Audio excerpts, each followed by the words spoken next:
तो यहाँ अगर हम देखेंगे तो सीआरए हमारा बेस चलेगा। जैसे हर कोचिंग का एक फैशन हो गया है, स्टूडेंट का भी फैशन हो गया है, वो जिनके 4 अटेम्प्ट में प्रीलिम्स नहीं निकले उनसे बात की तो 2 साल तो सिलेबस को पढ़ने में लगा देते हैं। 3rd attempt is the average attempt in UPSC. मैं उसकी मदद बोला, मैंने कहा ये बच्चा मेरे को दे देना, मेरा रिजल्ट है ये। हमने गाइड किया तो उसके बाद भी उसको 3 से 4 साल लग, जब 3 कथन के क्वेश्चन यूपीएससी में आ जाते हैं तब सन्नाटा हो जाता है। तो गुरुकुल ऑफलाइन और जीरो टू हीरो ऑनलाइन, इस पे हम बात करते हैं। आपका जो शेड्यूल होगा वो पूरा का पूरा सीआरए और आरएफआर मेथड में चलने वाला है, क्योंकि आरएफआर मेथड में जितना भी मेरे बच्चों ने मुझे जो हमने 75 डेज चैलेंज किया था उसमें अभी तक सभी का जो है वो बहुत पॉजिटिव फीडबैक रहा है। तो अब आपको क्या करना है, अपना टाइम जो है हमने जो सीखा पिछले 6 महीने के रिसर्च में और जो हमें रिसर्च करने का टाइम मिला उस बेसिस पे जो हमने रिजल्ट को एनालिसिस किया, और ये सारे बच्चे जानते हैं जिन्होंने इस बार प्रीलिम्स दिया, जो नहीं हुआ वो नियर अबाउट हैं। और अगर फर्स्ट अटेम्प्ट में इस पेपर में जो ये पेपर था इस बार का, वो 10 सालों का सबसे टफ पेपर था, 10 सालों का सबसे टफ पेपर था, और इस बेसिस पे अगर आप देखोगे तो ये बच्चे बिल्कुल नियर अबाउट पहुंच गए। लेकिन 4 महीने में 10,000 डाटा को खाना पचाना, दैट वाज नियरली, इन लोगों ने जो काम किया ना हरक्यूलियन टास्क था। और बाई हार्ट ये जानते हैं कि 4 महीने में जो इन्होंने किया शायद वो 1 साल में किसी स्टूडेंट के लिए करना मुश्किल था। ये 10,000 क्वेश्चन तक पहुंचे, उस डाटा तक पहुंचे, बहुत ही विविड डाटा। क्या कहते हो वर्षा, कीर्ति कैसा, प्रीति कैसा रहा तुम लोगों का सबका? कीर्ति कहाँ गई, छुट्टी पे आज? गुड, बुलाओ उसको। तो अभी क्या है कि हम पूरा का पूरा जो हमारा जीरो टू हीरो और गुरुकुल चलेगा वो सीआरए मेथड पे चलेगा। सीआरए यानी जो हमने सीखा, तो यहां पर हम ज्यादा से ज्यादा टेस्ट देंगे। तो सीआरए का मतलब होता है आप लोग एक बहुत मिसिंग काम कर रहे हैं। आप में से ज्यादातर लोग क्लास तो करते हैं, रिवीजन और आंसर दोनों मिसिंग है। प्रीलिम्स का जो पेपर है नियरली लगभग अगर हम देखें तो 1000 मार्क्स का जा रहा है टॉपर का, 1000, 1010, 1020, ऐसे ही लगभग पिछले 10 साल के टॉपर का इनपुट जा रहा है। सिर्फ 1% ऐसा था जो 1100 के ऊपर गया है, राइट। तो यहां अगर हम देखेंगे तो सीआरए हमारा बेस चलेगा। सीआरए मतलब क्लास नहीं छोड़नी है, आर मतलब रिवीजन, ए मतलब आंसर राइटिंग। सीआरए मेथड जो मैं ज्योग्राफी ऑप्शनल में कर रहा हूं, जो मैंने अपने बच्चों के साथ किया है, मुझे ऑनलाइन में बहुत ज्यादा उसका बहुत पॉजिटिव फीडबैक मिला है। हम कम टाइम में सिलेबस पूरा कर पा रहे हैं। तो सिलेबस पूरा करना कभी भी, जैसे हर कोचिंग का एक फैशन हो गया है, स्टूडेंट का भी फैशन हो गया है, सर जो है वो एनी हाउ आप लोग कोर्स पूरा करा दीजिए। कोर्स पूरा कराने के बाद हम पूछ रहे हैं 10वें शेड्यूल में क्या लिखा है, ऊपर की तरफ देख रहे हैं।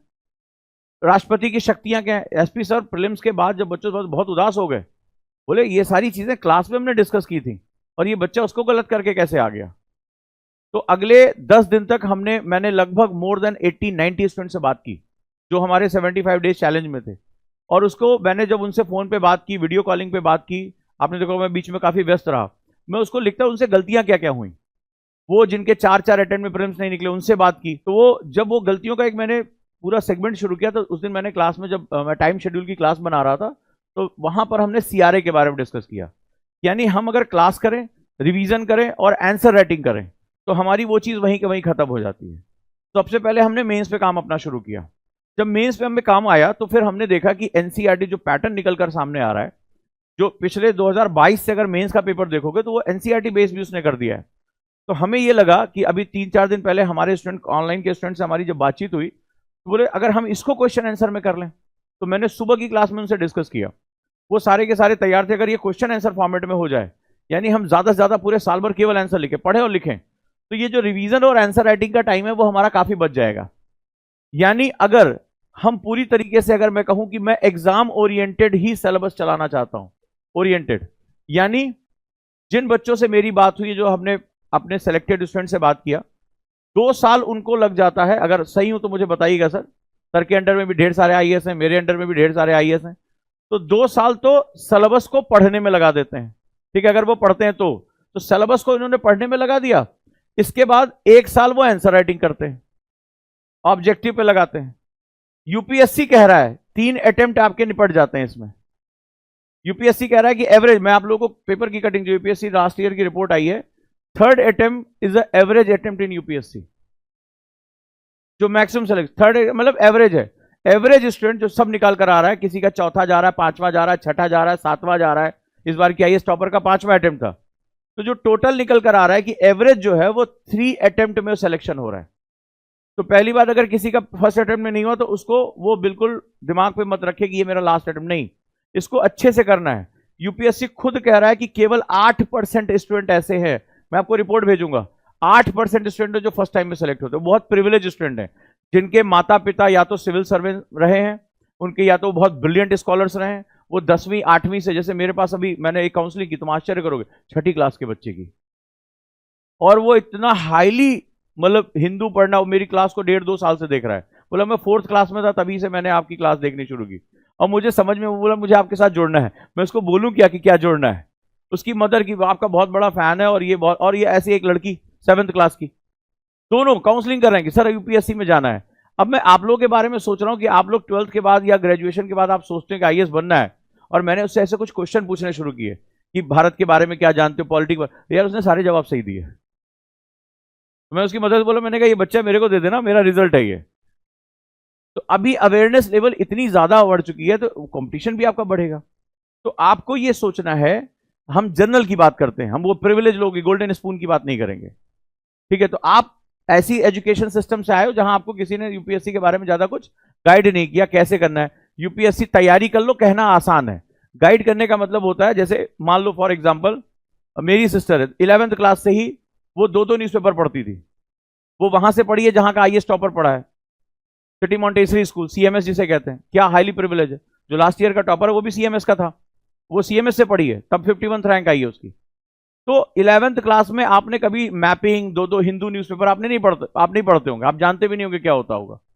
टाइम्स ऑफ इंडिया पढ़ना, एडिटोरियल की कटिंग करके रखना, नोट्स बनाना, तब उसको भी 2 अटेम्प्ट लग गए। पहले अटेम्प्ट में उसके प्रीलिम्स में 71 मार्क्स से केवल, उसकी एक बुक है मैंने आपको बताया भी था, फ्रॉम 71 to 51, यानी पहली बार उसके प्रीलिम्स में केवल 71 मार्क्स थे और दूसरी बार 51वीं रैंक। तो उसके बावजूद भी वो 51th रैंक पे पहुंची। और जो मेरे बहनोई साहब हैं वो 1 साल पहले आईएएस बन गए थे। तो 1 साल जब वो पहले आईएएस बन गए तो उन्होंने 1 साल रिगोरसली गाइड किया उसको। एक आईएएस जो ऑलरेडी बहुत अच्छी रैंक पे है उसने गाइड किया, हमने गाइड किया, तो उसके बाद भी उसको 3 से 4 साल लग गए, अंदाजा लगाओ। तो आप अपने आप में कोई बहुत बड़े वो तोप नहीं है, आप इसको ध्यान से समझो कि इस प्रोसेस को पूरा करना है, एंजॉय करना है। अब हमने इस प्रोसेस में अपने टाइम को काफी घटा दिया है, प्रोसेस में टाइम को घटा दिया है। जब हम इस मेथड पे जा रहे हैं, जो पिछले हम 6, 7, 8 महीने से हम रिसर्च कर रहे थे, इस पर काफी हमने काम किया है, काफी हमने डॉक्यूमेंटेशन इकट्ठा किया, तो हमें लगा कि हम इन चीजों को लिंक कर दें। हम जो ये 2 साल खाली सिलेबस पूरा करने के नाम पे सो रहे हैं, चल रहे हैं, इसको हम डे टू डे बेसिस के एक संघर्ष में डाल दें। शुरुआत की मैंने जो सुबह मैंने टाइम मैनेजमेंट का बैच जब शुरू किया, तो ये जो चीजें मैं आपको आज बता रहा हूं, इसके पीछे से मेरी कई महीनों की मेहनत है। हमने कई रिसर्च किए, हमने उसके ओरिएंटेशन देखे, हमने उनके आउटपुट देखे, तब जाकर हम यहां तक पहुंच रहे हैं। तो हमारा जो सेगमेंट होगा, इसको ऐसे ध्यान से समझ लो, हमारा जो सेगमेंट होगा वो किस रूप में, और आपकी जिम्मेदारी का आप उसको उतनी सीरियसनेस से लें। 3 स्टेज होते हैं, प्री, मेंस और इंटरव्यू।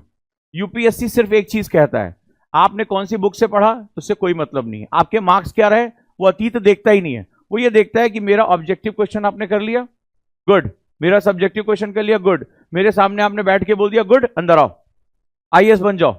तो बार बार इस चीज को आपको समझना है कि ये एग्जाम है, क्या है ये, कंपटीशन। ये कंपटीशन है, हिंदी में क्या बोलते हैं, प्रति, ऐसे बोलो, प्रति, 2 के प्रति होता है, प्रति 2 है, प्रति जो है एक इसका इसके प्रति, यानी 2 लोगों में कंपैरिजन, समूह से व्यक्ति का कंपैरिजन, समाज से व्यक्ति का कंपैरिजन, इसको प्रति बोलते हैं। और प्रति में क्या होता है, हम भी द्वैत हैं, हमारा मन, विचार और हम, ये हम क्या है, द्वैत हैं, हम भी 2 हैं। आपका मन कहेगा चल सो जाएं, यार आराम करें, अभी घूम के आए, क्लास क्यों आए, तो क्या होगा, यहां पे प्रति का कॉन्सेप्ट आता है, खुद के प्रति और जिनके साथ आपको कंपटीशन करना है उसमें अपनी योग्यता को शो करना है, तो प्रतियोगिता हो गया ये। यानी आपको क्या करना है, एबिलिटी को शो करना है। एबिलिटी किसे कहते हैं, योग्यता क्या है, समझो इसको, योग्यता किसे कहते हैं, प्रतियोगिता वर्ड सुना है ना, प्रतियोगिता वर्ड सुना है ना, तो समझा कभी उसको, क्या है ये, योग्यता क्या होती है, हाउ यू अटेन योग्यता, एबिलिटी कहां से आती है, स्किल से। किसको योग्य कहा जाता है, जो स्किल होता है, जो स्किल होता है। फॉर एग्जाम्पल अभी आप में से किसी को कपड़ा सिलना नहीं आता होगा, एक महिला जो डेली कपड़ा सिल रही है वो आपसे ज्यादा योग्य है, अब सवाल है कि ये स्किल कैसे जनरेट होती है? डूइंग, प्रैक्टिस, लगाओ।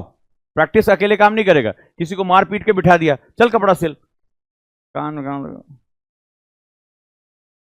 सिलना था शर्ट, सिल दिया पैजामा, दोनों हाथ के बाजू सिल दिए। अब आदमी समझ नहीं पा रहा है हाथ किधर डालें, गर्दन किधर डालें। तो सिलने को उसने बोला, सिलने को बोला था, ये थोड़ी ना बोला सारे छेद सिल दो। ठीक है, आपने सिल दिया यहाँ पे। तो योग्यता में क्या होता है, डूइंग में क्या होता है, आपका मन लगना चाहिए। मन आपका कहीं और लगा हुआ है, मन निर्वात में होगा नहीं, यहां नहीं लगेगा, कहीं और लग जाएगा। तो मन निर्वात में नहीं हो सकता। मन हमेशा एक आलंबन चाहता है। सर तो दर्शन के विद्वान है, सर खड़े ही हैं। मन हमेशा एक आलंबन चाहता है। मन कभी निर्वात में रह ही नहीं सकता। मन अगर यहां नहीं लग रहा तो मन कहीं और है, बस इतना समझ लो। मन को टिकने के लिए एक आधार चाहिए। जैसे ग्लास को रखने के लिए मेज चाहिए, पानी को ग्लास चाहिए, इसी तरह मन को भी एक विचार चाहिए होगा, उसमें जिसको आनंद आता है वो वहां रहता है। अब ये आपकी जिम्मेदारी, उसको आनंद दे कहां रहे हो, व्यक्ति में, वस्तु में, स्थान में, कहां दे रहे हो उसको, ये तुम्हारे ऊपर है। तो अगर तुम्हारा यहां मन लग गया तो डूइंग तुम्हारी इजी हो जाएगी। जब डूइंग इजी हो जाएगी तो स्किल जनरेट हो जाएगा। स्किल जनरेट होगा तो एबिलिटी मानी जाएगी। एबिलिटी जब मानी जाएगी तो आप प्रतियोगिता में सर्वश्रेष्ठ हो जाओगे। यानी दो स्तर पर तुम्हें लड़ाई लड़नी है, एक खुद के स्तर पर और एक समाज के स्तर पर। इसी को प्रतियोगिता बोलते हैं। यानी इट्स ऑल अबाउट, हार्ट बना लो इस पे, क्या है ये, स्किल। तो स्किल का मतलब होता है, स्किल कहां से आता है? अभी आपने कहा डूइंग या प्रैक्टिस या अभ्यास, डन है, अभ्यास से हो गया। अब अभ्यास यानी अभ्यास क्या करें? जैसे मान लीजिए आपको तलवार चलानी है और तलवार आपके पास नहीं है, आपने लकड़ी से अभ्यास किया, ठीक है, या आपने कोई डंडा उठा लिया उससे अभ्यास किया। अब आपको नहीं पता कि तलवार में धार होती, डंडे में धार तो होती नहीं है। आप बड़े मेहनती हैं, आप जो डंडे से अभ्यास करते जा रहे हैं और आप कह रहे हैं मैं सर डेली तलवारबाजी का अभ्यास कर रहा हूं। एक दिन असली तलवार से सामना हो गया, तो डंडा जब कहीं लगता है तो थोड़ी बहुत चोट लगती है, कटता नहीं है, लेकिन तलवार जब लगती है तो इसका मतलब अभ्यास जो है वो रियल होना चाहिए। यानी अगर तलवार का वजन ज्यादा होता है, तलवार को पकड़ने का तरीका, जहां जो पकड़ा जाता है वो हाथ काट देता है, तो जो तलवार पकड़ते हैं उनके हाथ बड़े मजबूत होते हैं, डंडे में इतना कोई दिक्कत है नहीं। तब आपने डंडे से खूब अभ्यास किया, बोला हमने सर बहुत अभ्यासी हम लोग हैं, डेली क्लास आ रहे हैं। लेकिन असली तलवार से जिस दिन सामना हो जाता है, जब 3 कथन के क्वेश्चन यूपीएससी में आ जाते हैं, तब सन्नाटा हो जाता है, वो कहां कहां काटता है पता ही नहीं चलता है। तो इसका मतलब है अभ्यास कैसा होना चाहिए, रियल होना चाहिए। अब मेरी बात को मैं यहां पे समाप्त करता हूं, सर को मैं क्लास देता हूं कि ये जो सिस्टम हमने यहां इनोवेशन 0 टू हीरो में कर रहे हैं, गुरुकुल में कर रहे हैं, ये रियल अभ्यास है। अब इसका यूटिलाइजेशन कैसे करना है? जितने भी हमारे, हम चूंकि अभी गुरुकुल में क्या है, हम पहले स्तर में चैप्टर बाय चैप्टर एनसीईआरटी पे है।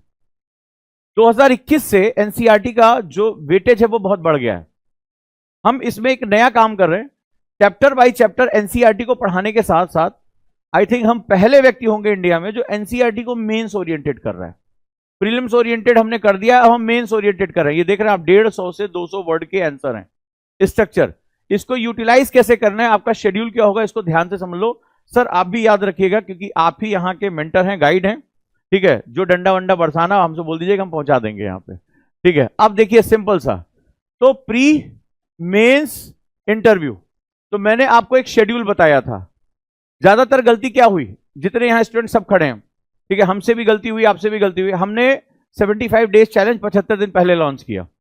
आखिरी में यही लगा, अरविंद मेरे पास आया, बोला सर उल्टी करने का मन कर रहा है, नहीं बर्दाश्त हो रहा है, नहीं हो रहा है क्वेश्चन, बोर हो गया हूं, पागल हो गया हूं, यार बहुत कठिन होता है। हमें भी लगा कि समय कम पड़ा, हम इसको पहले करते 10,000 क्वेश्चन के लिए 75 की बजाय 150 दिन देते तो शायद हमारे लिए चीजें ज्यादा आसान हो जाती। इन बच्चों ने दबाव में दौड़े तो, लेकिन बहुत बोझ लेके दौड़े। 15-20 दिन तो अपना दिमाग ही शांत करने में लग गया, ये करें या वो करें, ऐसे करें या वैसे करें।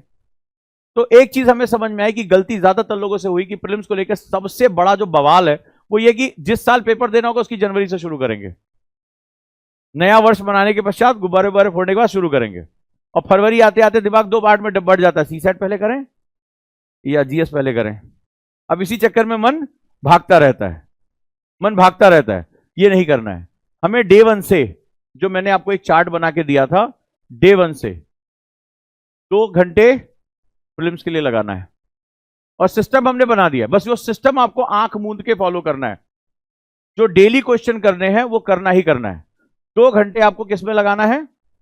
प्रीलिम्स में। जैसे हमने एकलव्य प्रीमियम शुरू किया तो 1 घंटे की हो गई क्लास आपकी क्वेश्चन लगाने और नोट्स पढ़ने की। ये किसी हालत में स्किप नहीं होगा, ये जनवरी में जाके काम नहीं होगा, ये आज से काम शुरू हो जाएगा। और प्रीलिम्स की गंभीरता ये समझो कि 90% फेलियर रेशियो, मैं पहले बता चुका हूं 90% फेलियर रेशियो। जाके आप मैथमेटिक्स अपना कैलकुलेटर खोलो, चेक कर लो, 13 लाख लोगों में से 12,000 गए अंदर, तो 13 लाख में 12 का डिवीजन करो, परसेंटेज क्या आ रही है? 13 लाख में 12,000 मेंस के लिए गए हैं, क्या परसेंटेज है ये? और जो 10% के आसपास सेलेक्ट हुए हैं, सर से पूछो सर कितने सेलेक्टेड स्टूडेंट दोबारा प्रीलिम्स क्वालिफाई कर गए? सर के जितने जानने वाले थे, जो ऑलरेडी सर्विस में आईपीएस हैं, आईआरएस हैं, दोबारा सेलेक्ट हो गए प्रीलिम्स में, यानी वो तुम्हारी सीट लेके गए कि नहीं लेके गए? एवरेज इसका आ रहा है 7%। 7%, 10 में से 7% सीट उनके पास है जो पहले, क्योंकि कोई आईपीएस वाईपीएस नहीं करना चाह रहा है, सब आज की डेट में वही वाली कुर्सी चाहिए उनको जो एसी वाला कमरे में हो। कौन जा रहा है? आईपीएस की ट्रेनिंग इतनी खराब हो जाती है, हड्डी वड्डी टूटना, मांस फटना तो मामूली बात हो गई वहां पे। दिव्यांशी जब गई तो बताया था ना कहानी, दिव्यांशी जब गई तो उसको जो है, जो एक हॉस्पिटल है उसके बगल में उसको रूम मिला, तो वो गई, बोले it's a shear wastage of money, इतना बड़ा हॉस्पिटल, बहुत बड़ा हॉस्पिटल बना हुआ था आईपीएस की ट्रेनिंग में, तो बोले ये शियर वेस्टेज ऑफ मनी, यहाँ देश में जो है किसी के पास इतनी बड़ी सुविधा नहीं, यहाँ पे इतने बेड लगा रखे हैं। 3 हफ्ते बाद वो खुद उस बेड पे लेटी थी, गिर पड़ी, 11 किलोमीटर की दौड़ थी, एड़ी में नीचे मांस फट गया, और वहां क्या जाके देख रही कि सारे बेड फुल है। तब उसका फोन आया कि अब समझ में आया कितने बेड क्यों बनाए थे, ये हमारे लिए थे। पहले दिन उसने कहा शियर वेस्टेज ऑफ मनी, देश में हेल्थ फैसिलिटी नहीं है, और बाद में पता चला कि एक हट रहा है दूसरा आ रहा है ग्राउंड से, कोई किसी के सर पे राइफल गिर गई, किसी का जो है राइफल ने झटका मार दिया, ये मांस यहां फट गया, किसी का जो है घोड़े से कोई गिर गया, कोई जो है बाउंड्री फांद रहा था उसमें गिर गया। डेली मतलब वो हॉस्पिटल एकदम चका, बोले सबसे ज्यादा भीड़ यहीं रहती है, तो हर कोई आईएएस से आना चाहता है। सर अब ये तुम्हारे पास दिक्कत है, सिलेक्शन के लिए केवल 3% है तुम्हारा फ्रेशर के लिए। अब जरा इसका अंदाजा लगाओ, 3% सीट है, तो इसको आज की डेट में प्रीलिम्स को आप 4 महीने की तैयारी में नहीं निकाल सकते, ये तैयारी एक साथ होगी। फिर आगे मैंने आपको बताया 3 घंटे मेंस के लिए आपको देना है, 2 घंटे आपको ऑप्शनल के लिए देना ही देना है, और ये सारे मेथड किस में चलेंगे? CRA, यानी अगर 1 घंटे की क्लास है तो 1 घंटे CRA कंप्लीट करने में लगेगा, 1 घंटे की क्लास, 1 घंटा रिवीजन और आंसर राइटिंग, हर हालत में ये यहां पर आपको चलेगा ही चलेगा। इसके बाद 1 घंटा आपका टोटल रिवीजन या आंसर राइटिंग अलग से आप सारा मिक्सअप करेंगे। और सीसैट वीकेंड पे मैंने आपको बताया था, मैं टॉपिक 1-2 दिन में दे दूंगा, उस पर एक टॉपिक फ्रेश होने के लिए अभी से थोड़ा थोड़ा, जैसे नंबर सिस्टम उठा लिया, HCF LCF उठा लिया, कुछ भी ऐसे थोड़ा थोड़ा LCM SCF कर लिया, तो ये सब आपका यहां पे चलता रहेगा। ये चार्ट आपको फॉलो करना है ताकि सारी चीजें एक साथ पैरेलल चलती रहें। अब इसको फॉलो कराने के लिए बहुत सिस्टम अच्छा बना दिया है। 1 घंटे आप लोग यहां आएंगे गुरुकुल में 0 to 0, पहला काम आपका रहेगा, दिन की शुरुआत आपकी होगी RFR से, जो हमारा NCERT है, और जो लोग एकलव्य में हैं वो उनके लिए 2 घंटे है, 1 घंटे का टेस्ट और 1 घंटे की क्लास कर रहे हो आप लोग, सभी लोग जो एकलव्य में चल रहे हैं। 2 चैप्टर मैंने कवर करा दिए। पढ़ाने से कुछ फायदा हो रहा है? पढ़ाने से कौन कौन जुड़े हुए हैं एकलव्य प्रीमियम में? नहीं, इस क्लास से कोई नहीं है, तो वहां पर मैं जो नोट्स पढ़ा रहा हूं तो बच्चे यही कह रहे हैं कि 20 टॉपिक हैं, 20 टॉपिक आप अलग से जोड़ दे रहे हैं। मैं SP सर, आशीष सर जब हम लोग पढ़ाएंगे तो वो टॉपिक अपने आप ही इनरिच हो जाएगा। तो 1 घंटे RFR NCERT हो गया। इसके बाद आप यहां पर क्लास में आएंगे, और क्लास में हम लोग पूरी तरीके से NCERT मेंस में कन्वर्ट करके पढ़ा रहे हैं, चैप्टर बाय चैप्टर। ये आपके हाथ में आ गया। अब इसमें क्या करना है, इसमें आपको जो ये स्पेस है इसमें आपको ऐड ऑन करते जाना है। सर ऑब्वियसली इसमें ऐड ऑन करेंगे, इसमें ऐड ऑन करके आप एक इसके साथ कॉपी बनाएंगे। यहां पे जो आपकी कॉपी में कैसा होना चाहिए, एक कॉपी अलग करो, इसमें कोड होगा कॉपी, यानी नोट्स प्लस कॉपी आप एक साथ जोड़ेंगे। कैसे? आपने चैप्टर लिखा, आज हमारा चैप्टर है, ठीक है, चैप्टर 1 क्लास 6। हम अगर तीसरे क्वेश्चन नंबर 3 में सर ने, SP सर ने कुछ ऐड ऑन कराया है, प्लस का साइन मार के उसको ऐड ऑन कर देंगे, यानी ये नोट्स और कॉपी एक साथ चलेगी। ऐड ऑन हम कराएंगे। और इसके बाद क्या होगा, इसके बाद CRA कैसे करेंगे, इन्हीं क्वेश्चंस के मैं आपको अभी एक सीरीज बना के दूंगा, सिर्फ क्वेश्चन, इसमें से आंसर कुछ नहीं होंगे। यही क्वेश्चन मैं आपको फ्लो चार्ट के फॉर्म में दूंगा, सारे क्वेश्चन कलेक्ट करके या PDF में कन्वर्ट करके आपको खुद से एक कॉपी में ये क्वेश्चन लिखने हैं। जैसे पहला क्वेश्चन है, इतिहास और पुरातत्व अतीत को कैसे पुनर्निर्मित करते हैं, यह प्रक्रिया क्यों चुनौतीपूर्ण परंतु लाभकारी है। बहुत इंपॉर्टेंट है। हिस्ट्री की राइटिंग कैसे की जाती है। How do historian and archaeologist reconstruct the past and why it is challenging yet rewarding endeavour. तो ये बहुत बड़ा प्रोसेस है। इसीलिए कल भी जब एकलव्य प्रीमियम की क्लास में कल मैंने वर्ड यूज किया था प्री हिस्टोरिक, हम क्यों यूज करते हैं, अगर कल आपने क्लास देखी होगी तो वहां पर यही चीज है कि अब आपका क्या है, क्लास में आप पूरे फोकस से पढ़ेंगे। टीचर यहां पढ़ा रहे हैं, हम ज्यादा जल्दी जो है, एक तो हमारा कोर्स जल्दी कवर होगा, दूसरा क्या होगा, इन्हीं क्वेश्चन की एक आपको वर्कबुक मिलेगी। आप समझिए कि अब वर्कबुक की दुनिया में आप जबरदस्त तरीके से गिरने जा रहे हैं, चाहे ऑफलाइन हो चाहे ऑनलाइन, दोनों के लिए। ठीक है, ऑनलाइन हो गया चाहे ऑफलाइन। यहां पढ़ा, अब सीआरए क्लास में टीचर ने पढ़ा दिया, आपको ज्यादा झकझक करने की जरूरत नहीं है। रिवीजन और आंसर और ये औचक निरीक्षण, यानी कि हम तत्काल किसी की भी कॉपी, एक कॉपी अलग होनी चाहिए, उस पर लिखा होना चाहिए वर्कबुक कॉपी। तो दो तरह के वर्कबुक मिलेंगे, एक जो हम लिखने के लिए वर्कबुक देते हैं वो, और एक क्लास होमवर्क। इसका फ्लो चार्ट शाम को आपको मिल जाएगा या इसकी पीडीएफ मिल जाएगी। ये क्वेश्चन खुद से दोबारा लिखने, जैसे मन करे, और खुद उठाना, इसको देख के नहीं लिखना है, ये अंदर रखा होगा, उठाया, लिखना शुरू कर दिया। नहीं लिख पा रहे हैं, या तो अगले दिन टीचर से आके डिस्कस करेंगे, सर इस क्वेश्चन का मुझे आंसर नहीं समझ में आया, प्लीज मुझे दोबारा समझा दें। और अगर नहीं लिख पा रहे हैं तो इसका मतलब याद करके ही सोएंगे। यानी अगर 1 घंटे सर पढ़ा रहे हैं तो 1 घंटे का सीआरए होगा ही होगा। ठीक, तो कैसे क्लास चलेगी शेड्यूल बता देता हूं। 1 आवर आपको यहां पर आरएफआर का टेस्ट देना है 1 घंटे, तो 20 क्वेश्चन प्लस कंटेंट, उसका कंटेंट अलग होगा, इसका कंटेंट अलग है। तो वो प्रीलिम्स के बेस पे हो गया। ये आपका प्रीलिम्स की रोज की तैयारी हो गई, डन हो गया, यहीं बैठेंगे। और जिस क्लास से होने जा रहा है, जैसे अभी क्या करेंगे, 6 क्लास का आप टेस्ट देंगे। आपको नहीं आता कोई बात नहीं, क्वेश्चन तो दिमाग में रहेगा, आप टीचर से बात तो करेंगे कि सर आज हमने ये क्वेश्चन किया था, प्लीज का आंसर दीजिए मुझे। तो वो टेस्ट प्लस यहां पर 1.5 घंटे की आपकी क्लास चलेगी हिस्ट्री की अभी। इसके बाद इंडियन सोसाइटी, मैंने कहा था 1 आवर इंडियन सोसाइटी चलेगी। ठीक है, और ये भी पूरा क्वेश्चन आंसर फॉर्मेट में। सोसाइटी मैंने बताया था क्यों इंपॉर्टेंट है, और ये भी पूरा क्वेश्चन आंसर फॉर्मेट में चलेगा। तो इंडियन सोसाइटी, हिस्ट्री और एक टेस्ट, प्लस इसी का 3 घंटा आपका होमवर्क हो गया, करिए। इसके बाद आंसर राइटिंग, न्यूज़पेपर, ये अलग हो गया, एड ऑन हो गया। बट ये क्लास में आप इतना टाइम देंगे 2027 वालों के लिए। 2028 वालों के लिए क्या, 2026 वालों के लिए क्या, इंडियन सोसाइटी से उनकी क्लास शुरू होगी। उनका शुरू होगा इंटरनल सिक्योरिटी और एथिक्स, यानी जीएस पेपर 1, जीएस पेपर 3 और जीएस पेपर 4। ये जहां जहां से पहले मार्क्स उठ रहे हैं पहले हम उसको कवर करेंगे। तो आज एसपी सर इंटरनल सिक्योरिटी में पीवाईक्यू सारा डिस्कस कराएंगे, कहां कहां से क्वेश्चन आए, क्योंकि इंटरनल सिक्योरिटी में 4 डायमेंशन के ही क्वेश्चन आते हैं। अगर तुम्हें पीवाईक्यू पता है और जो टीचर ने नोट्स दे दिए वो कर लिया, उसके बाहर क्वेश्चन जाता ही नहीं है उसमें। इसीलिए हमने सबसे पहले वो चुना जहां से अगर वो 4 के 4 क्वेश्चन आप बड़े आराम से नंबर उठा सकते हैं। जीएस पेपर 3 में सबसे अच्छे नंबर इंटरनल सिक्योरिटी से उठते हैं, और वो 4 ही डायमेंशन, वहीं से क्वेश्चन हर साल रगड़ रगड़ के वही क्वेश्चन पूछा जाना है, ना इधर ना उधर।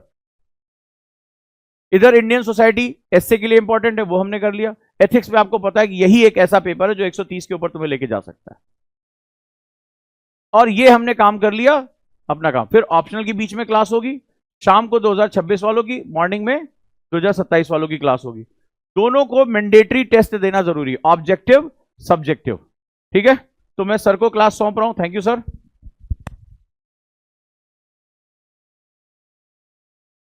लिखिए सर, थैंक यू। तो सर शुरू करने जा रहे हैं, जुड़िए फिर मैं सोसाइटी में।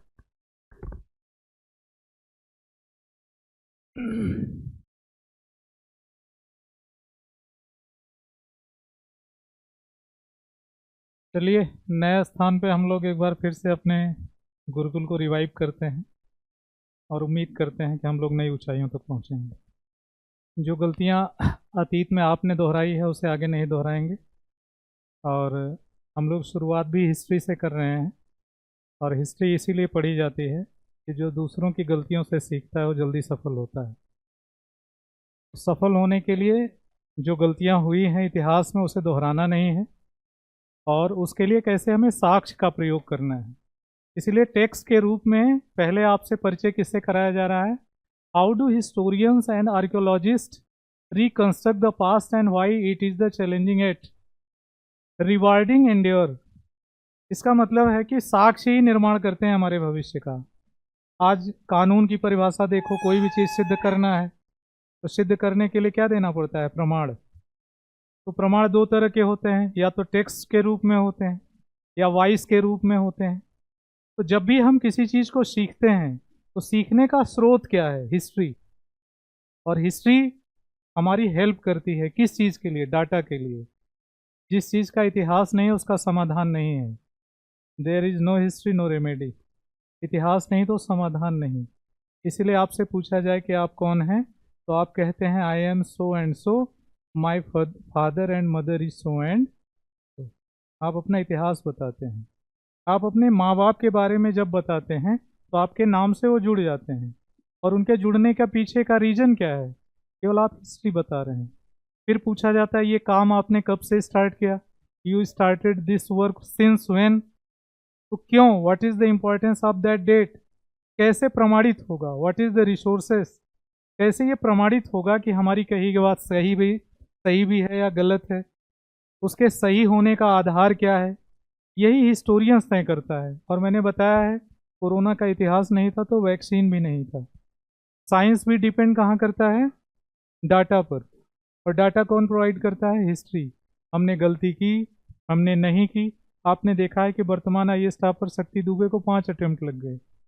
प्रथम 3 अटेम्प्ट में प्रीलिम्स ही नहीं निकला। गलती क्या है? एनालिसिस।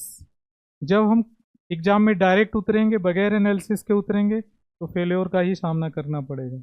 इसलिए हमें अपने डाटा बैंक पर बहुत ज़्यादा जोर देना है। और सर ने बहुत अच्छा काम किया है। मैं आते समय यही पूरा पढ़ते रहा मेट्रो में, और मैंने देखा कि अगर इसमें केवल हम एग्जाम्पल्स ऐड कर दें तो it is the perfect notes. कुछ करने की ज़रूरत ही नहीं। सारा काम तो सर ने ले लिया है, पूरी पीड़ा अपनी आप लोगों की हर ली है, और जिस सीक्वेंस में आपको देना चाहिए उस सीक्वेंस में दे दिया है, एकदम इजीएस्ट टर्म में। लेकिन आप लोग जनजी ग्रुप के हो। आप लोगों के बारे में एक चीज़ प्रसिद्ध है कि एक पिता अपने बच्चे से प्रेम करता था, उसने मशीन ला करके दे दिया, कहा बेटा बटन दबाओगे सब मिल जाएगा। बेटे ने कहा पापा बटन दबाएगा कौन? कहीं आप लोग ये कहते नज़र ना आओ, क्योंकि अब मुझे नहीं लगता कि कोई एक्सक्यूज शेष रह गया है। सब कुछ हो गया है। आप ये नहीं कर पाते थे, ये कर दिया गया है। आप एग्जाम्पल्स नहीं फिल कर पाते हो, उस एग्जाम्पल्स को फिल करने के लिए आपकी क्लास अलॉट कर दी गई है। उस क्लास के अलॉट करने के बाद आपके प्रैक्टिस का एक सेशन रख दिया गया है, जिसको आपको रिवीजन और आंसर राइटिंग के स्वरूप में दे दिया गया है। तो सब कुछ कर दिया गया है। ये करने के बाद अगर आपका बेसिक्स नहीं क्लियर हो रहा है तो या तो आप छत से जंप करेंगे या तो मैं करा दूंगा। तो तय आपको करना है कि कितने जल्दी आप अपने बेसिक्स पे पकड़ बनाते हैं। रिसोर्सेज आ गए तो आपके टिप्स पे आ जाए कि हैंड रिटन है या ये जो है सॉफ्ट रिटन है। सॉफ्ट रिटन में क्या क्या आता है, हैंड रिटन का कहाँ कहाँ निर्माण होता है। इसी रिटन और एविडेंस के आधार पर हम हिस्ट्री को 3 पार्ट में डिवाइड करते हैं, जिसे हम प्री हिस्टोरिक, प्रोटो हिस्टोरिक और हिस्टोरिक कहते हैं। ये किसके आधार पर है? It is the basis on the evidences. जी सर, वही तो सुपर जिन।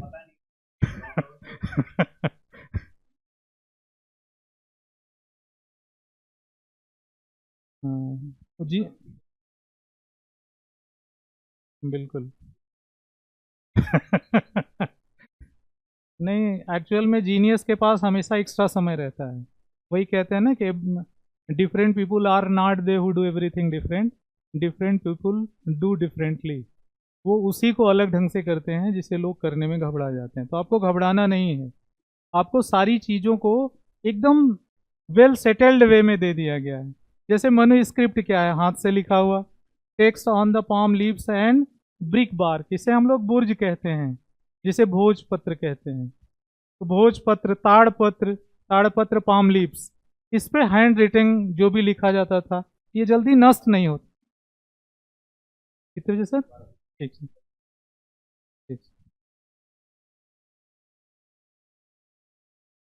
ठीक है।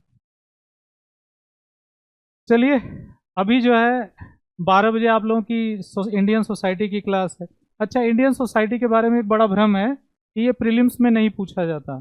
तो पहले तो मैं आपका भ्रम तोड़ दूं कि जो भी आपके जीएस पेपर फर्स्ट में है वो सब प्रीलिम्स में आता है। तो पहले तो अपना दिमाग ठीक कर लीजिए कि सोसाइटी से प्रीलिम्स में नहीं आता। आता है भैया, किसने कह दिया सोसाइटी से नहीं आता? अब सोसाइटी में जैसे है child birth rate, infant birth rate, MMR, ये सब आता है कि नहीं आता है? कहाँ पढ़ते हो? तो कहाँ प्रीलिम्स में नहीं आता है? कहीं पे अगर टेररिस्ट अटैक हो गया तो टेररिज्म एक इशू है ना सोसाइटी का, तो फर्स्ट पेपर में डाटा कौन जारी करता है? हाँ, एनसीआरबी करता है। तो एनसीआरबी के डाटा नहीं पूछे जाते, प्रीलिम्स प्रीलिम्स में नहीं आता। ये काम इतना आसान हो गया है, मेरे लिए पढ़ाना बहुत आसान हो गया।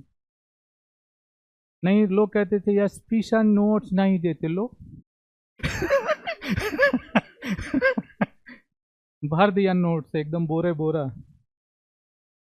अब कोई अगर ये कहा कि एसपी सर नोट्स नहीं देते, कसम से बता रहा हूँ ढूंढ के मारूंगा। ठीक है, पहले नोट्स फिर पढ़ाई। अब करना क्या है, हमको सिर्फ एक काम करना है, एग्जाम्पल ऐड करना है बस। अच्छा टीचर वो होता है जो आपको टूल्स दे दे, और मैं अब टूल्स देने लगा हूँ। उसमें सबसे बड़ा अगर मेरा कोई सहयोगी बना है तो उजांग सर, तो दिल से उनको बहुत धन्यवाद। और इस बार ऐसा करना है कि तुम सभी प्री क्वालिफाई करना, जिसे 26 देना है। किसी का प्रीलिम्स रुकना नहीं चाहिए। क्यों? सारा फंडे पे है, और कुछ ट्रिक बेस पे भी जाएंगे। ट्रेंड बेस, उसे ट्रिक बेस नहीं ट्रेंड बेस कहते हैं। और क्वेश्चन 100% सही होंगे। मोस्टली बच्चे, मेरे 5 परिचित बच्चे जो मुझे जानते हैं वो मेंस लिख रहे हैं, उसमें से ऑलरेडी 5 के 5 सेलेक्टेड हैं। एक इस गुरुकुल की लड़की भी सफल हुई है, उसे भी मेरे ट्रेंड पर काम किया है और उसे सफलता मिली। अनामिका नाम है उसका। रेशमा भी सफल हुई। दोनों को मैंने जो है ट्रेंड पर काम कराया है। तो याद रखिएगा, आपके बीच से बच्चे सफल हुए हैं। अगर आपको लगता है ना कि सफलता नहीं मिल रही है तो एकदम भ्रम में चले जाओ आप। आपके बीच से लोग सफल रहे हैं जो कि उस पे काम किए हैं। किस पे? ट्रिक पर काम किए हैं। जिन्होंने ट्रिक पे काम किया उन्हें सफलता मिली है, और जिन्होंने काम नहीं किया वो फेल होंगे 100%। इसलिए अपने अंदर पहले विश्वास भरो कि तुम्हारे बीच से बच्चे प्रीलिम्स क्वालिफाई किए हैं, और जो मेरे सेलेक्टेड बच्चे हैं वो सब क्वालिफाइड हैं। जैसे सात्विक है, जैसे विवेक है, ऐसे ही 4 लड़के और हैं, नाम अभी रिवील नहीं कर रहा हूं। तो इसका मतलब है कि सफलता आपके बीच से बच्चे ला रहे हैं, गुरुकुल से भी हो रहे हैं, लेकिन वो आइसोलेशन में जा रहे हैं। क्यों? फीडबैक आपकी तरफ से गलत जाता है। आप देखिए, जब आप डेयरिंग पे जाओगे तो सफलता निश्चित मिलेगी। मैं लगातार सर को भी ये बात कन्विंस करूंगा कि अब यूपीएससी केवल आते हुए क्वेश्चन के हल करने का आधार नहीं रह गया है। अब अधूरी जानकारी से सही इंफॉर्मेशन निकालने का तरीका यूपीएससी हो गया है। और इसको मैं डाटा सर को प्रोवाइड करूंगा कि कैसे हमें ज़्यादा करने पर सफलता मिलेगी। क्योंकि बगैर प्रमाण के न तो कोई कन्विंस होता है, ना मैं करना चाहता हूँ। तो पूरी प्रामाणिकता के साथ, विवेक ने 95 क्वेश्चन अटेम्प्ट किए, 35 क्वेश्चन उसके गलत हुए, प्रीलिम्स क्वालिफाइड। कम करने पर हम फेल होंगे गारंटीड। 38 रैंक्स जो इस बार आईएएस में लेके आया, उसका 2 बार प्रीलिम्स में नहीं हुआ, क्योंकि उसने अधिकतम 70 क्वेश्चन अटेम्प्ट किए। आपके क्लास में ही बच्चे बैठे हैं हमारे जिन्होंने 70 किए, और ये सोच करके कि हमने अपना तो मैक्सिमम कर लिया, हमारा सब सही है। जब आप एग्जामिनेशन में एग्जाम दे रहे होते हैं तो आपका सारा अटेम्प्ट सही लगता है, आपको पता ही नहीं होता कि आप गलती कर रहे हैं।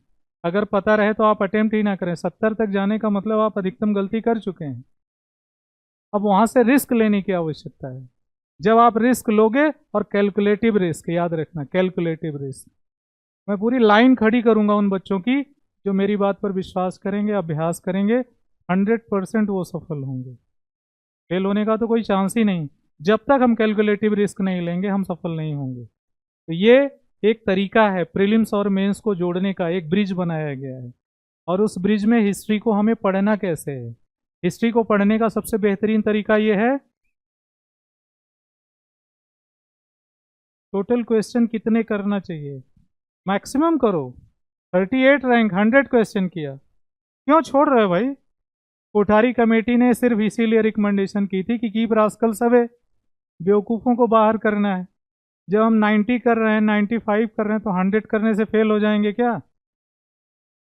फेल होना है तो 60 में हो जाओगे, 70 में हो जाओगे, 80 में हो जाओगे, और पास होना होगा तो 100 करोगे तब भी सफल होगे। मैं अपना पर्सनल एक्सपीरियंस बता रहा हूँ। राजस्थान पीसीएस में मैंने 100 में 100 कर दिए थे, मुझे पता ही नहीं था नेगेटिव मार्किंग है। मैं बाहर निकला सीना चौड़ा करके सब सब कहे कितना किए हो, हम कहे सब मार के दिए, क्या दिक्कत। तो हमारा एक मित्र है, असिस्टेंट कमिश्नर है, प्रवीण श्रोत्री नाम है, हमीरपुर में है इस समय। उसने 60 ही क्वेश्चन अटेम्प्ट किए थे। अब पगला गए हो का, उनके काहे तुम्हें आ नहीं रहा था क्या कहा तुम्हें सब आ रहा था, हम आ तो नहीं रहा था, लेकिन जब करना था तो पूरा करके मरेंगे, कम करने से क्या मतलब। कहा ये नहीं देखे कि निगेटिव मार्किंग में, क्या बकवास करते हो, कब से निगेटिव मार्किंग हो गई। कहा पढ़ो पेपर पहले ऊपर। हम ऊपर पढ़ते नहीं थे, हमें क्वेश्चन से मतलब रहता था। ऊपर जब पढ़े तो पूरा हमारा सारा बार बार खड़ा हो गया कि अब की बार तो नहीं होगा कंफर्म। तो मुझे नहीं मालूम था कि ये एक्सपेरिमेंट भी नहीं था, तुक्का कह लो। डर नहीं था, फियर नहीं होगा तो रिजल्ट होगा। जैसे अनामिका को फियर नहीं था क्योंकि सीरियसली उसने इस बार दिया नहीं था। हमने कहा था केवल प्रयोग करना, सफलता मिल गई तो समझना प्रयोग सही है, और अगर असफल रहती हो तो समझना असफल हो। वो आप मेरी ही मेंटोरशिप में यहाँ कम से कम पड़ी है 6 महीने। तो याद रखिएगा, जब तक आप एक्सपेरिमेंट नहीं करोगे सफल नहीं होगे। एक्सपेरिमेंट करना पड़ेगा। और एक्सपेरिमेंट किस चीज़ का, डेयरिंग का, साहस का। और साहस आएगा कैसे, ऐसे अभ्यास से आएगा। जब आप रियल वे पे जा करके अपने क्वेश्चंस को क्या करोगे, एनालाइज करोगे। तो आपको साक्ष्य की जरूरत क्यों, हैंड रिटन होता क्या है, कहाँ कहाँ से मिले हैं। अब इसमें आपका काम शुरू होगा। हर जगह आपका पापा ना होएगो, कहीं कहीं अपने दांव खुद लगाने पड़ेगो। और ये दांव कहाँ लगाने पड़ेगो, यहीं जहाँ हम छोड़ेगो। तो हम कहाँ छोड़ेगो, यहीं साक्ष्य पे छोड़ेगो। तो मनुस्क्रिप्ट हैंड रिटन साक्ष्य कहाँ कहाँ से मिले हैं, that is the site which is important for the examination. वो स्थल जहाँ से ये साक्ष्य मिले हैं वो that is most important site. तो तुम्हें सर्च क्या करना है, from where manuscript is discovered. तो सर्किल करोगे इसे, कहाँ कहाँ से मिले हैं। ठीक है, ये क्या हो जाएगा, जहां तुम सर्च करोगे लिखोगे प्रीलिम्स ओरिएंटेड, उसका मेंस में काम नहीं है, 1-2 स्थल का काम है।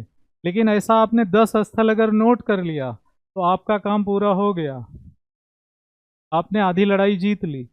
फिर लैंग्वेजेज यूज्ड, संस्कृत, प्राकृत, तमिल। आईएएस में तो डायरेक्ट क्वेश्चन पूछा है कि मौर्य काल के जो अभिलेख हैं वो किस भाषा में लिखे गए हैं, इन which language they were written. तो यहाँ 3 भाषाएं हैं, संस्कृत, प्राकृत और तमिल। तो किसका ज्यादातर यूज किया गया, प्राकृत।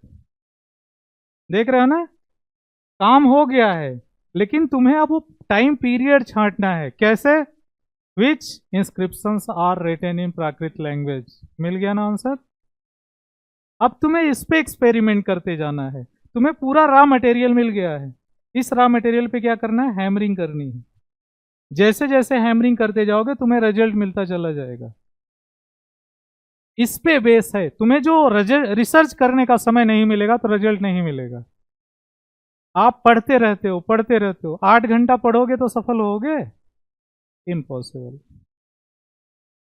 गधा हो सकते हो तुम, घोड़ा नहीं हो सकते। ठीक है, खड़े रह भर जाने से क्या होगा भाई, कहीं पहुंच जाओगे क्या। जैसे दिन भर भोजन करें तो पचेगा नहीं, तो ऐसे दिन भर फीड कर रहे हो तो कुछ मिलेगा। Consolidation is the most important process in the study time period. Consolidation क्या है? जो पढ़ा वो उठा कि नहीं, वो समझ में आया कि नहीं, अगर उसका कनेक्शन समझदारी से हो गया, 1 साल में सिलेक्शन गारंटीड। मोस्टली बच्चे फर्स्ट अटेम्प्ट सेकेंड अटेम्प्ट आजमाने के लिए दे देते हैं, ला दे देते हैं। क्या नहीं तैयार है? ऑप्शनल नहीं तैयार है। क्या नहीं तैयार है? एस्से पे राइटिंग नहीं की। 3 महीने देता है और 3 महीने ऐसे निकल जाते हैं जैसे लगता है कि अभी मेरा जन्म हुआ है।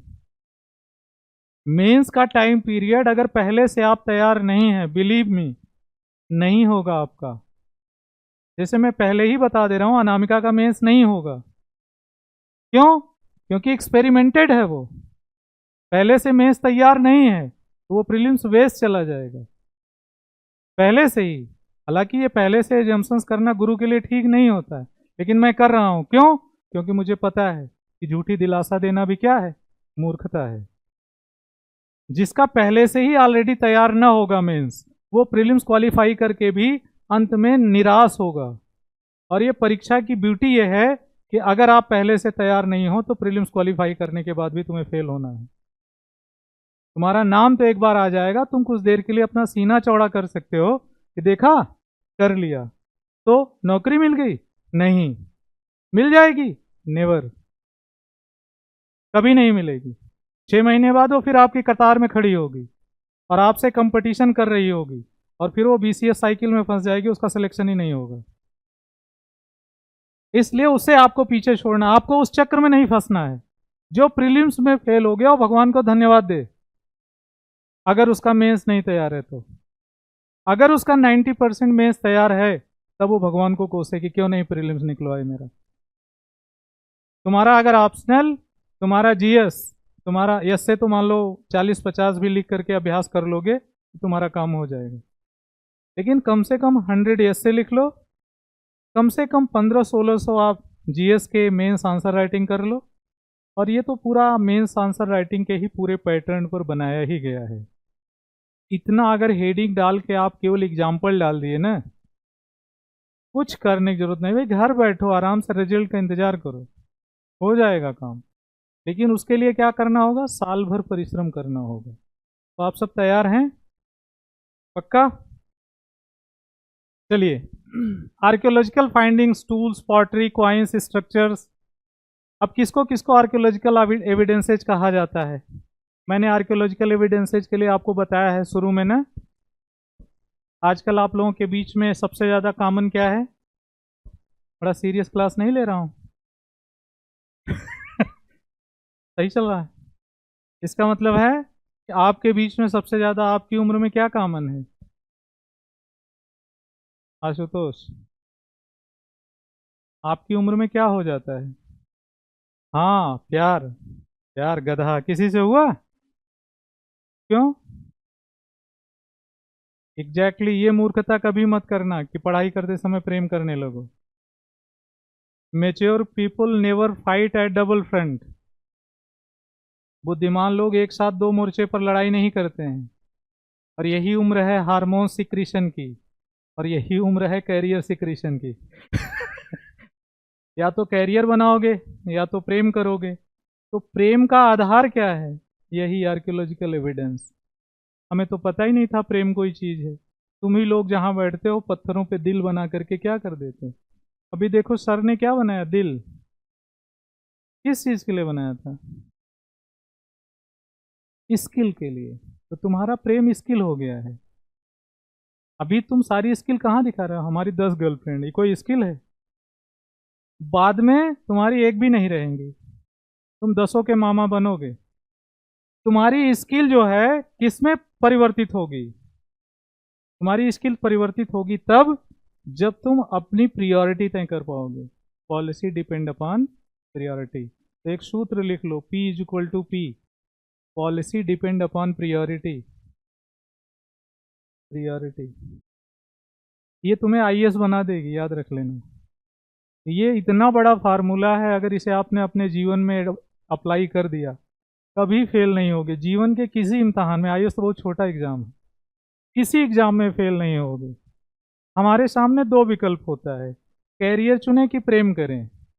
ज़्यादातर हम प्रेम कर लेते हैं, है ना? ओ आओ, यहीं पार्क में है, थोड़ा डिस्कशन करेंगे। अब डिस्कशन, तुम्हारे बाल सुंदर हैं, आंखें सुंदर हैं, इससे तुम्हारा नैनीताल का झील तैयार हो रहा है गधा। कि भीमताल में तुम जो है नेविगेशन कर रहे हो।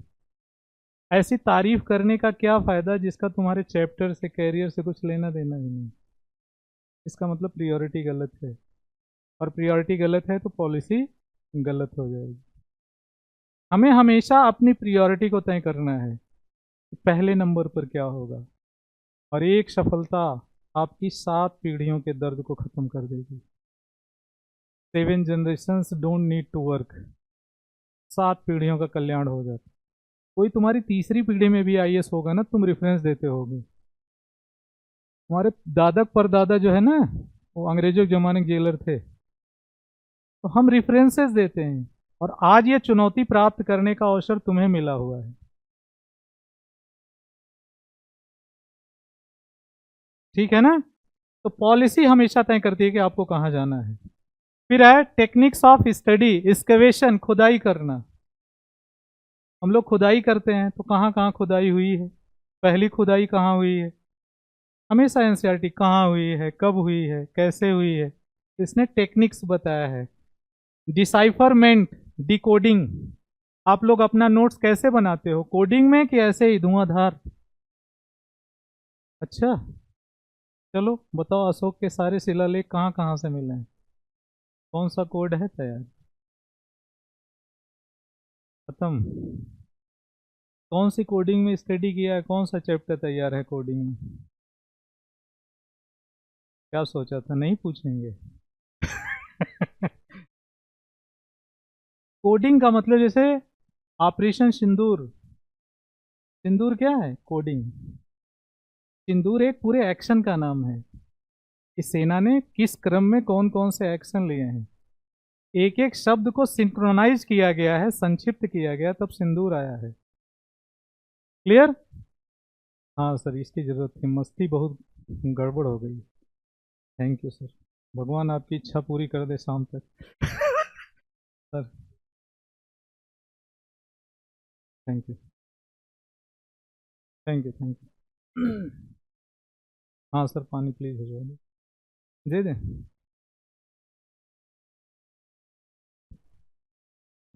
डिसाइफर, डिसाइफर का मतलब कोई डिकोडिंग पढ़ तो पाए।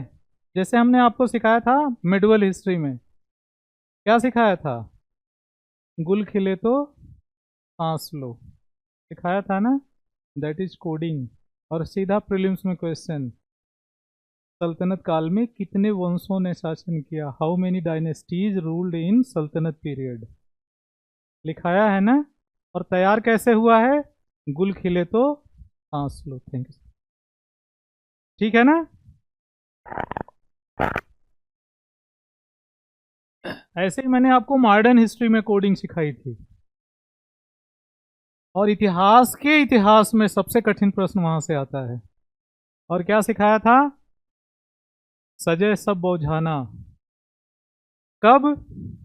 डॉक्ट्रिन ऑफ लैप्स, हड़प नीति में। राज्यों का क्रम पूछता है कि किस क्रम में भारतीय राज्य अंग्रेजों के साम्राज्य में शामिल हुए, और आज तक एक भी क्वेश्चन इससे बाहर आया ही नहीं। जब भी पूछा इसी कोडिंग से फंसता है। यूपीएससी आपको फंसाने की कोशिश कर रही है, और तुम्हें यूपीएससी चैलेंज कहना चाहिए। फंसा के दिखाओ।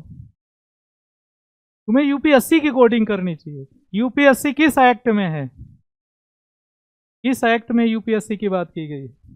किस उसमें आर्टिकल में? 315 से 324 तो वो है इलेक्शन कमीशन। तो 315 में क्या लिखा है?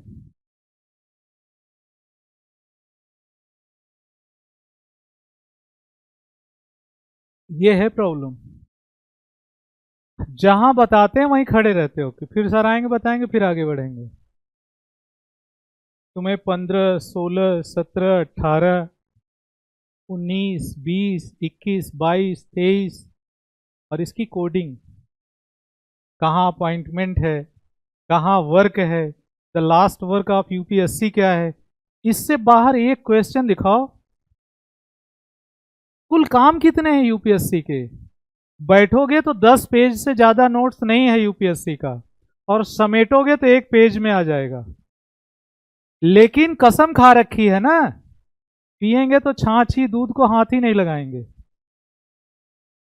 कौन गरम करे फिर दही जमाए फिर मथे, इससे अच्छा अमूल का लाएंगे 10 रुपए में मस्त नाम रखेंगे मस्ती तो ये तैयार प्रोडक्ट यूज करना छोड़ दो, ठीक है ना। तो जो भी तुम्हारे सिलेबस में है एक लाइन में तुम्हारे ब्रेन में रहना चाहिए। साम्राज्यवाद किसे कहते हैं? What is imperialism? ये हालत है। पूछ जाओगे कि धक्का दे दें, शीशा है टूट ही जाएगा। बोलो, लिखो अपनी कमजोरी, वीकनेसेस लिखो। You are not able to write in a single line the definition of any, you are not able to write a definition of any topic which is included in the syllabus। तुम पाठ्यक्रम में शामिल किसी विषय को एक line में व्यक्त नहीं कर सकते हो, तुम्हारा डिफिनीशन कमजोर है। कमजोर है कि नहीं है? अगर नहीं है तो दूसरी परिभाषा पूछ रहा हूं, बता दोगे तो मान जाऊंगा। औद्योगिकरण किसे कहते हैं?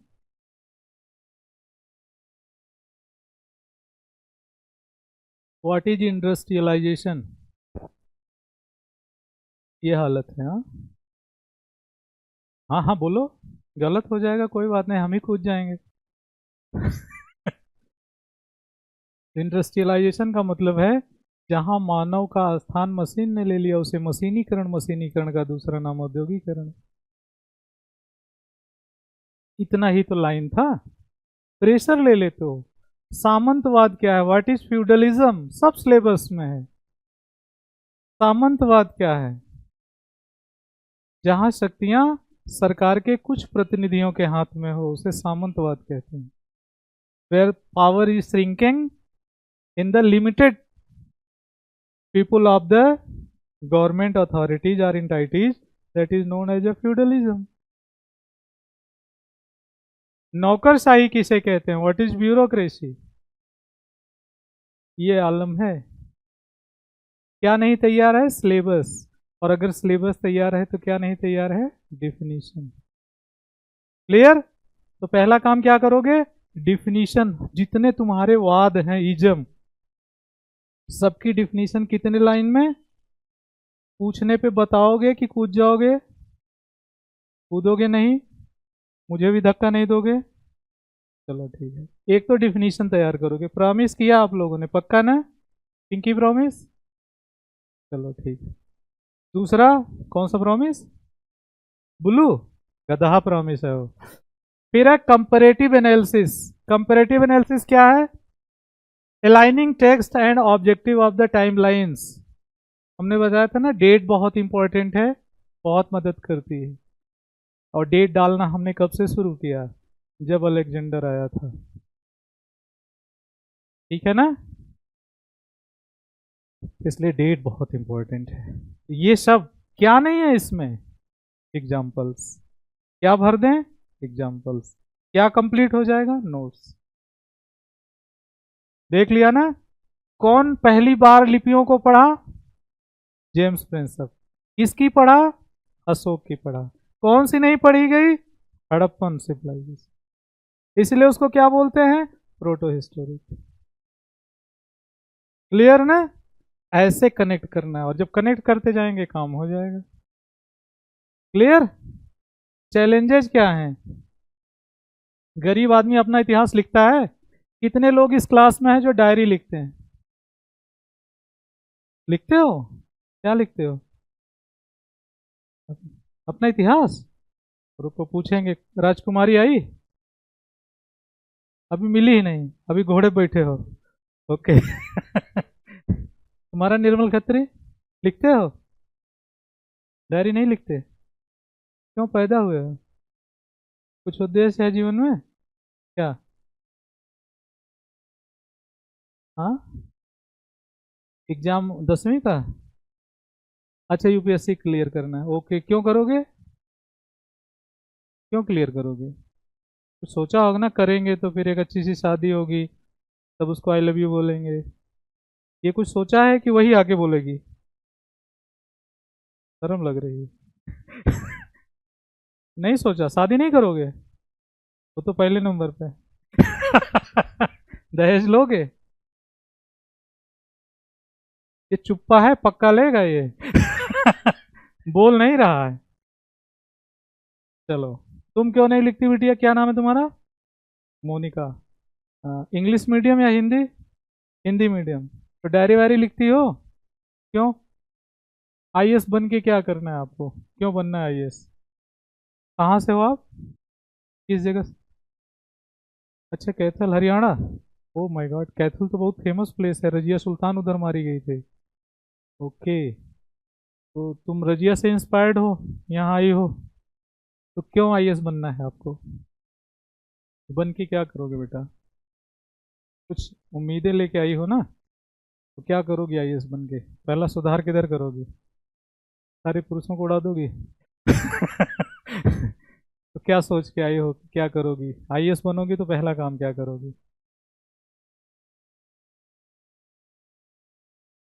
कुछ सोचा नहीं? आईएएस बन जाओगी बस लड्डू बटेगा चारों तरफ, हाँ? कुछ सुधार तो सोचा होगा? बोला करो, क्लास में झिझक नहीं होनी चाहिए, बोलो क्या सुधार करना चाहोगी? घर में कोई आईएएस है तो पहली आईएएस बनोगी? तो आईएएस बन करके कुछ प्रेरणा वेरणा दोगी किसी को, महिलाओं का जीवन सुधारोगी कि कहोगी बस अकेली महिला कैथल से, नो महिला इसके बाद? महिलाओं के लिए प्रेरणा बनना है तो सुधार करोगी कुछ एजुकेशन सेक्टर में? चलो ठीक है, तो डायरी लिखना शुरू कर दो बेटा कि आज हमने इतनी स्टडी की, तो उससे क्या होगा, तुम्हारा रिवीजन हो जाएगा। और यही तुम्हारी हिस्ट्री राइटिंग में कह रहा है कि कमियां क्या है, चैलेंजेस क्या है। आम आदमी अपना इतिहास नहीं लिखता है, जबकि मोदी सोने से पहले क्या लिखता है कि कौन सा टास्क अधूरा रह गया।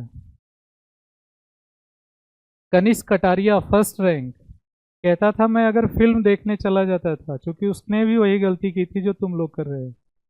गर्लफ्रेंड थी, लेकिन गर्लफ्रेंड उसकी समझदार थी, वो जापान चली गई, और वो कहीं मैं आऊंगी ही तब जो तुम यूपीएससी क्लियर कर लोगे। No telephonic conversation. लेकिन अगर कभी 6 महीने 7 महीने में वो आती थी तो ये फिल्म देखने चला जाता था, और जब फिल्म देखने जाता था तो क्या करता था? 4 घंटे चले गए, बर्बाद हुए पिज्जा विज्जा खाने में। 4 से 5 घंटे अगर गया तो उसके स्टडी टाइम से गया ना। अच्छा, उस समय हम स्टडी ओरिएंटेड बात भी तो नहीं करेंगे। कितने दिन बाद मिले हैं तो पूछे पानीपत पहली लड़ाई बताओ। तो तलवार वलवार लेके न जाए पिक्चर देखने, वहीं शुरू हो जाए। इसका मतलब स्केप फ्रॉम द स्टडी करना पड़ता है। लेकिन उसकी सबसे अच्छी बात ये रहती थी, तो अपनी डायरी में लिखता था कि I have last today 5 hours due to what, our personal प्रपंच। अपने व्यक्तिगत कारणों से मैंने अपने जीवन के 5 घंटे खत्म कर दिए। अगले दिन के टास्क में अगर 8 घंटे का शेड्यूल है तो इंक्रीज करके अगले 2 दिन में वो 2.5-2.5 घंटे बढ़ा लेता था। तो 8 घंटे की स्टडी वो 10.5 घंटे कर लेता था, और जैसे ही उसका शेड्यूल पूरा हो जाता था फिर 8 घंटे पे आ जाता था। डायरी लिखने का सबसे बेहतरीन तरीका क्या है? करेक्शन, अपने जीवन शैली में, अपने अनुशासन में, अपने टास्क में। इसलिए गरीबों का काम है वो डायरी नहीं लिखते हैं। तो आज से क्या शुरू कर देंगे? Diary maintain. और डायरी मेंटेन में सब लिखें कि आज मैंने उसे देखा, मुझे अच्छी लगी, कल से नहीं देखूंगा। अगर देखूंगा तो पूछ लूंगा कि मैडम मैं भी अच्छा लगता हूँ कि नहीं। अगर वो मना कर दे तो यूपीएससी क्लियर करने के बाद फिर पूछूंगा मैडम कोई बदलाव आया? क्लियर? मिशन में कभी फेल मत हो। अगर कोई लड़की तुम्हें अच्छी लग रही है तो रिजर्व रख लो, उसका रजिस्ट्री करा लो अपना। पैनामाबाद में कराना, ठीक है ना? जाके बता दो अपने दिल की बात, है ना? कोई बात नहीं, देख रहे हैं आपके पास टाइम नहीं है, मुझे पता है कि अभी मैं फेल्योर में टॉपर हूँ, मेरा न तो प्री निकलता है न मेंस, कुछ तैयार नहीं, लेकिन हम पार करेंगे इस दरिया को। इंतजार करना, मैं सेहरा बांध के आऊँगा, मेरा वादा है। इस टाइप का कुछ वादा कर लेना तुम, ठीक है? वो अगर तुम्हें ठुकरा देती है तब भी कोई बात नहीं, क्योंकि कंसेंट बहुत जरूरी है, ये लड़कियों के लिए भी है। तुम्हें जो अच्छा लगता है उसे 1 साल के लिए पोस्टपोन करो बस, और पोस्टपोन करने के साल भर के अंदर अपने रिजल्ट को किसी तरह से गेन करने का रास्ता तैयार करो। और तैयार क्या है? यही रास्ता है। अब चैलेंजेस ये हैं कि आम आदमी अपना लिखता ही नहीं है कुछ, ये सबसे बड़ी चुनौती इतिहास लेखन की। दूसरी चुनौती क्या है? Natural degradation. पता चला मानव गरीब आदमी लिख लिया, बाढ़ आई, डायरी बह गई, फिर है ना चुनौती, डिग्रेडेशन, नेचुरल डिजास्टर, भूकंप आ गया, घर गिर गया, कहाँ सुरक्षित रखेंगे, कैसे रखेंगे? तो मेमोरी में, या फिर से सारा लिखें? नहीं, the day when I have lost my diary, from then we have started new diary. Clear? हमें छोड़ना नहीं है, क्यों? हम गरीब नहीं हैं, गरीब मरेंगे भी नहीं। ओके, आज से राजा की हैबिट डालेंगे, क्योंकि राजा ने क्या किया? इतिहास लिखा है। ये इतनी बात तो समझाई गई है ना? तो ये समझाने की पूरी रिवार्डेड क्या होता है? Reconstruction of diverse life, farmers, traders, Kings and artist. इतने लोगों का इतिहास बचाया जा सकता है। हम कलाकारी सीखते हैं ना, क्यों हमें अमिताभ बच्चन अच्छा लगता है? अमिताभ बच्चन से पहले दिलीप कुमार, राजेश खन्ना, राजेंद्र कुमार, ये सब हीरो हुआ करते थे। तो राजेश खन्ना क्या कहता है? जितनी भी चीजें हैं वो अनवरत चलती नहीं रहेंगी, दौर बदलता रहता है। वो दौर कुछ और था, ये दौर कुछ और। ठीक है ना? इसलिए इतिहास लिखना चाहिए। Understanding social evaluation, customs and migrations, ये हमको ये चीज समझने में मदद करती है। हमें समाज को समझने में मदद आता है कि समाज में क्या अच्छा लगता है। और इसका सबसे बड़ा एग्जाम्पल हमने क्या दिया? सबसे बड़ा एग्जाम्पल दिया है, जैसे बंगाल में लड़कियों को क्या बोलते हैं? खोखी। उत्तर प्रदेश से एक आदमी गया तो वो खोखने लगा, तो लड़की जाके पापा से बोली, पापा जो बुढ़ा आया है मुझे देख के खोखता है। तो लड़की के पापा आए, कहे खोखी आती है तो खोखता है? कहे हाँ। कहा खोखी आएगा तो खोखेगा? कहा हाँ। वही बुलाया, 4 लोग लगा मारने। जब खूब मारा गया तो पूछा, भैया ये लोग हमें मार काहे रहे थे? कहे तुमने खोखी को देख करके खोखा? कहा खोखी थोड़ी आती है, खोखी आती है तब खोखता हूँ। कहा यहाँ लड़की खोखी बोलते हैं। उसने पूछा होगा खोखी आती है तो खोखता है, तुमने कहा होगा हाँ। कहा हाँ। ये है लैंग्वेज डिफरेंसेस। क्लियर? ये कैसे आएगी? राइटिंग से। क्लियर ना? ये हमें सोसाइटी समझने में मदद करती है, कस्टम समझने में मदद करती है, और माइग्रेशन, कौन लोग कैसे कहाँ से जाके बसे, इसमें मदद करती है। तो जिसे भी महान बनना है, एक काम कॉमन है उसमें, डायरी राइटिंग। क्लियर? आज से एक किताब अलग से लिख लेना, और उसमें पूरा लिखना दिन भर का ब्यौरा, कि आज मैं इतने बजे गई क्लास, इतने बजे होनी थी, इतने बजे नहीं हुई, कारण ये हैं, इनकी वजह से मेरा इतना घंटा गया, मैंने उसका यूटिलाइजेशन किया, revision of the notes, revision of the study materials. हमने अपना टाइम वेस्ट नहीं किया। ये नहीं कि कल कोई एसपी सर को घेर लो, क्यों मेट्रो लेट हुई। ठीक, मुझे दोष मत देना, उस टाइम का क्या करना है उपयोग। क्लियर ना? एकदम फंडा क्लियर कर लो। चलो